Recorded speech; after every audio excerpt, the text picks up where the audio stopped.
जब आप कन्विक्ट हो जाएं, जब आपके खिलाफ सजा हो जाए, तो फिर बेल का कॉन्सेप्ट खत्म हो जाता है। फिर इसका मतलब ये होता है कि आपको सजा हो गई, अब आपने जेल जाना ही जाना है, अब आपको बेल कोई नहीं दे सकता। नवाज शरीफ साहब गए थे, कन्विक्ट हो गए थे, वो जेल में थे, उनको अदालत ने इजाजत दी,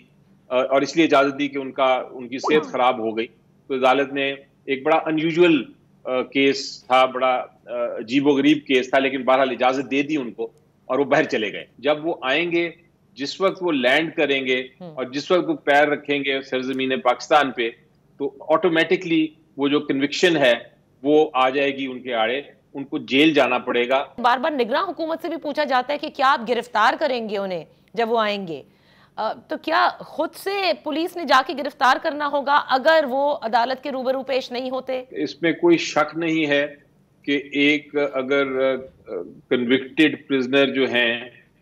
वो अनाउंस करके आ रहे हैं पाकिस्तान, तो फिर पुलिस और जो हुकूमत वक्त है उसका फर्ज है, बहुत बड़ा फर्ज है कि वो जाके कन्विक्टेड प्रिजनर को पकड़ के वापस जेल में ले जाएं। ये तो नहीं हो सकता कि आप कहें कि ठीक है कन्विक्टेड प्रिजनर हैं, वो आके आए, सैर शैर करें और फिर अपनी मर्जी से जाएं जेल जब जाना है। ये ऐसा अगर हो गया तो ये बहुत बड़ा धब्बा होगा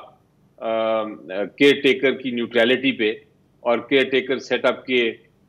जो एक तरह निज़ाम है, और जब हम यकीन करते हैं कि वो बड़े न्यूट्रल हैं, वो उसका मतलब ये हुआ कि वो फिर पार्टिजन है, वो इसका मतलब ये वो वन साइडेड है, वो किसी को फेवर कर रहे हैं। कानून हर एक के लिए बराबर है और उनको अप्लाई करना पड़ेगा। और अगर ये इंसिडेंट अगर हो गया तो आप एक और अजीबोगरीब बात देखें कि फिर होगा ये कि जो भी कन्विक्ट हुआ, जो भी सजा हुई, चाहे वो मर्डर केस में हो,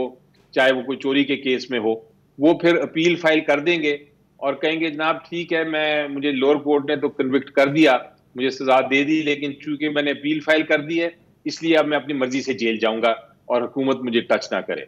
ये अगर ऐसा प्रेसिडेंट हो गया तो फिर तो ये हर एक पे अप्लाई करेगा।